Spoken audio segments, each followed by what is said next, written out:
Hello there and welcome back to the channel. As you can see, I have more wedges to do some testing of. TaylorMade have just released the new MG5 wedge, following on from the very popular Milled Grind 4, which has been out for a while. Can't wait to try these. We're going to talk to you about all of the different features and benefits in a second, but make sure you hit the subscribe button. See loads more content from all of us here at Golfshake to help you play more and play better. Let's take a look at these.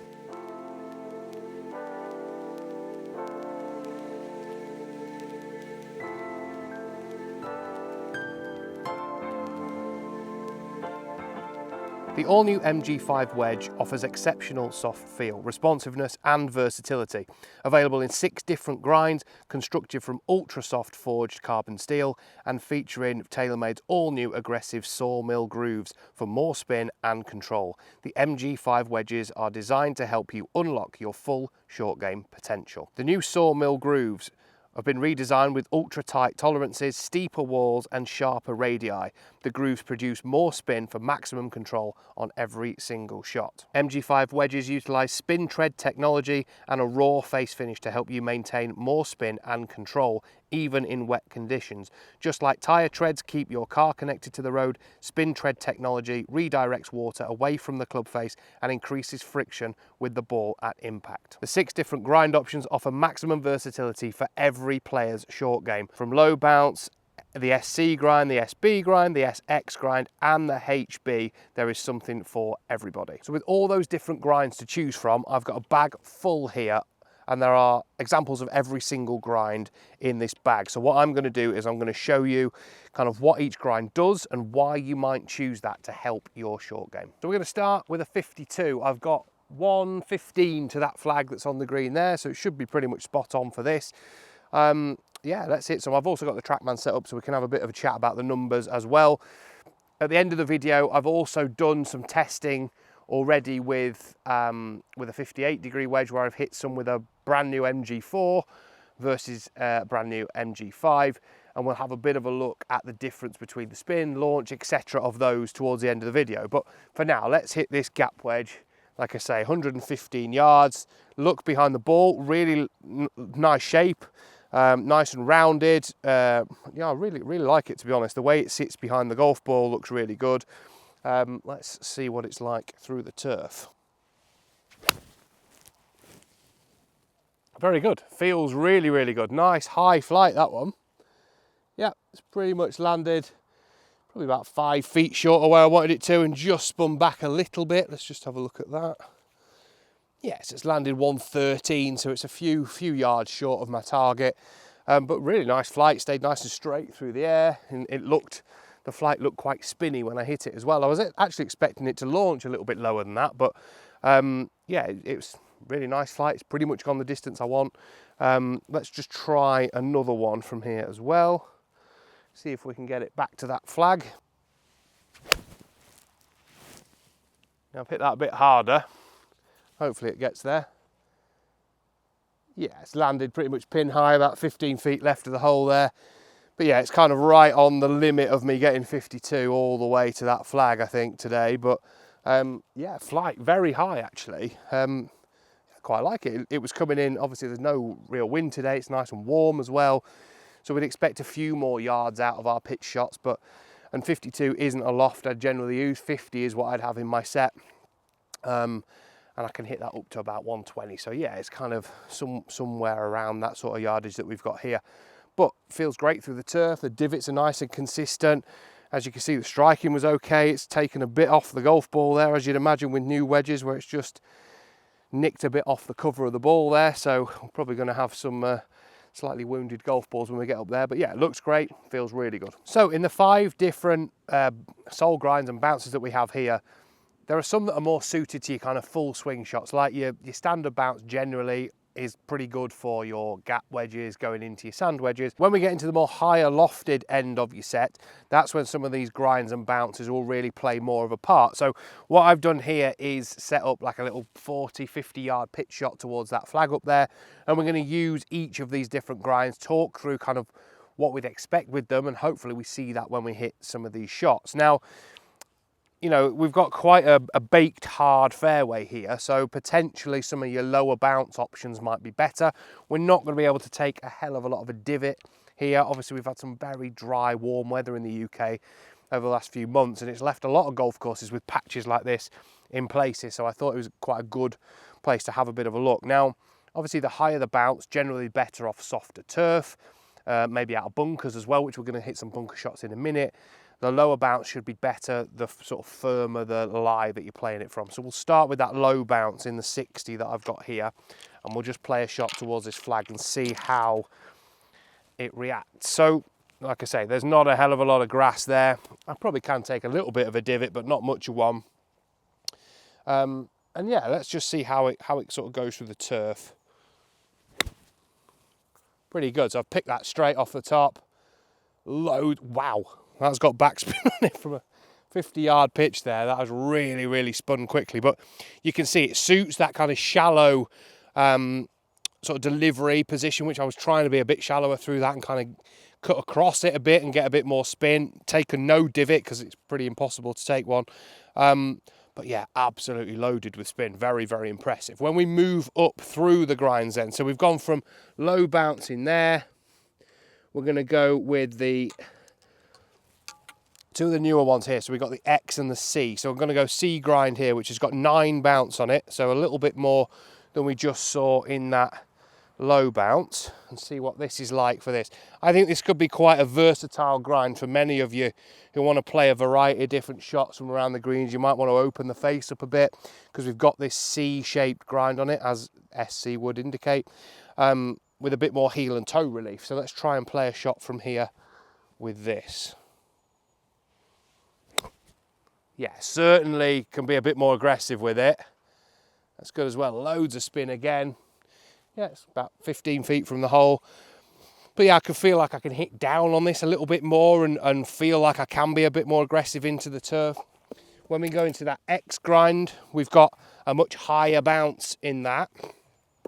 So in 11 degrees now, wider sole, but still a bit of beveling off at the back there.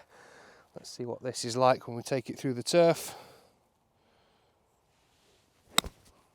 Yeah, very nice as well, to be honest. Really nice flight. Got it right back to the flag. Loads of spin on it again. Very, very impressive. So, yeah, that X grind is really, really good in that 58. And again, with that bit more bounce, this could be better out of bunkers as well.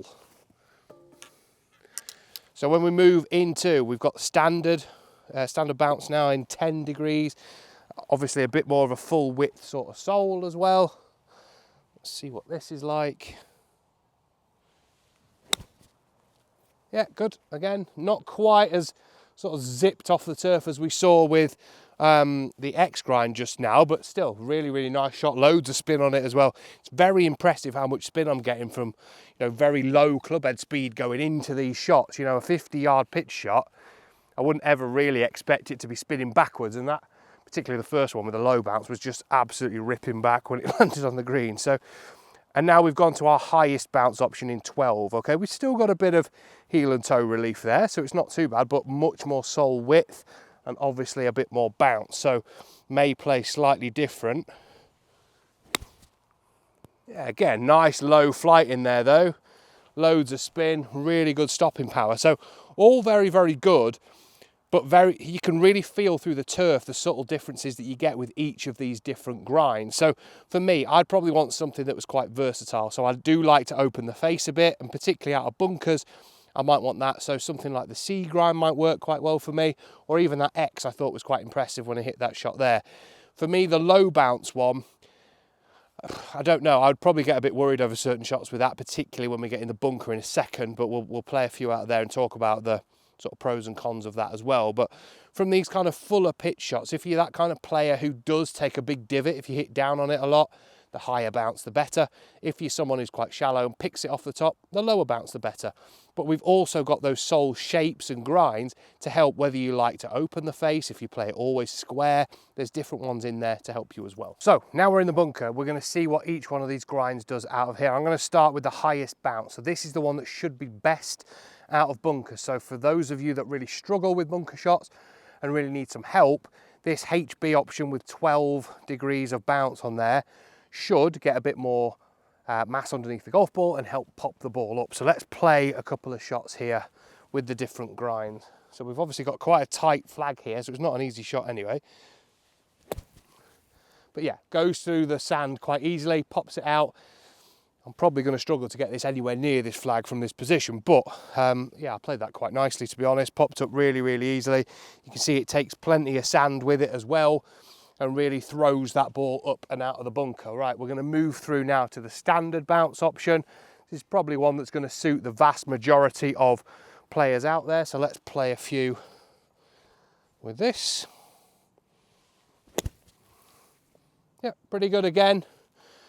Came out nicely, pretty much identical to the first one that we've hit. Like I say, it's going to be hard to get near this flag, but yeah, certainly takes plenty of sand with it as well. Pretty consistent depth to that of the high bounce. When we move into the X, so remember this one we played quite a nice shot from the fairway there a few seconds ago, but a bit more sole width there. We have got a bit of trailing edge relief there as well. So let's see what this is like out of the bunker. Yeah, pretty good. Came out nicely. Again, hitting the downslope and just running past. But again, easy to get through the sand, easy to pop it out. Very, very nice wedge to use from there as well. We're starting to get a bit lower in terms of the bounce. So we've got the SC now with 9 degrees of bounce in here. So we'd expect this to kind of cut into the sand a little bit more. Yeah, certainly does that. Bit more spin on it as well. So we've got a bit more kind of control over that shot.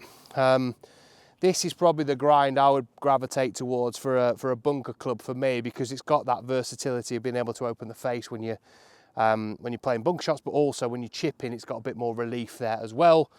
And let's try the low bounce option as well, which probably isn't the one for bunkers. We've got this obviously leading edge bevel there, as well as the trailing edge, and a very small kind of sole width on there too.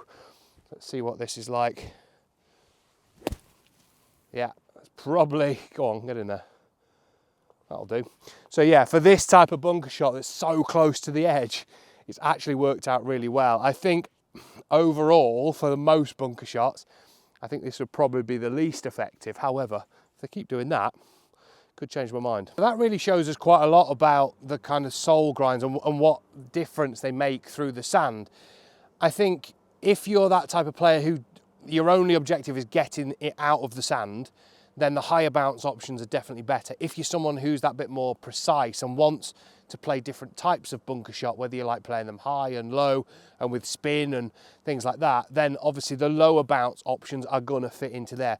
What I would say is throughout this entire wedge family and all of the different grinds available, of wedges that I've tried, there's less of a difference between the high bounce and low bounce in this family than certainly I found. We did the Opus SP wedges very recently as well. Huge difference between the high bounce options in there, like the wider grinds, and the really low bounce. Certainly less so in the TaylorMade options, but you can obviously see the differences in the sole. But when playing with them out here, I mean, this low bounce at 8 is not particularly low. You know, you've seen some down as low as 4 and 6 in some other brands. So you've still got that bit of playability and still that bit of forgiveness with it. But with that sort of sole kind of camber there, particularly the leading edge where you can get it really tight in behind the golf ball. And as I've shown, normally if I was to use a low bounce wedge out of a bunker, I'd be struggling to get any sort of control really. It just digs into the sand and doesn't really go very far.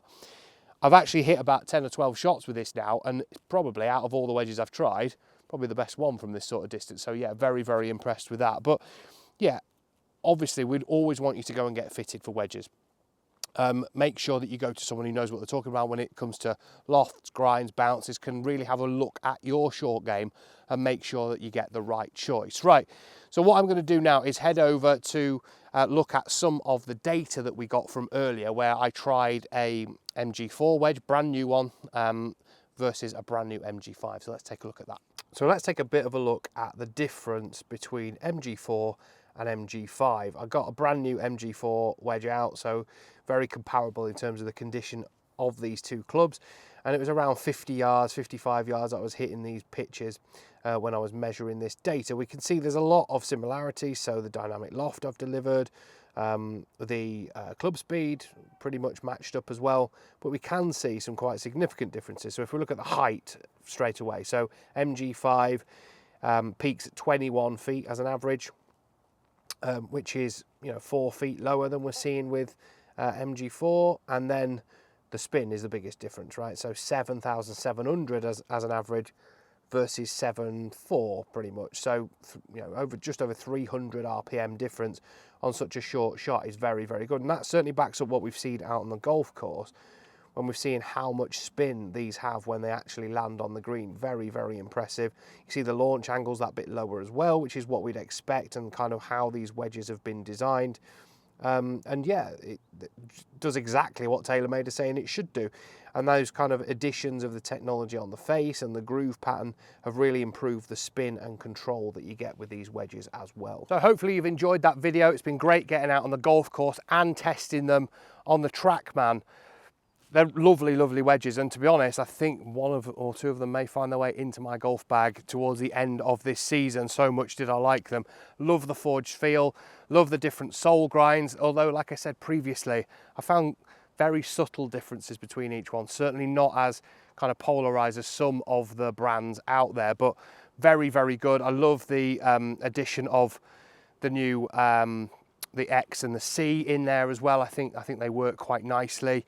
Certainly not played the C grind in this wedge before. I know it has been available previously in different models, but yeah, certainly very, very playable, versatile around the greens, and yeah, can't wait to do a bit more testing. But what I would say is go and try these wedges yourself, get properly fitted, find someone either at a TaylorMade demo day or your local PGA pro who knows about these different grinds and can kind of point you in the right direction of the ones that are going to help your short game. If you've got any questions, pop them in the comment section below, and we'll see you all next time.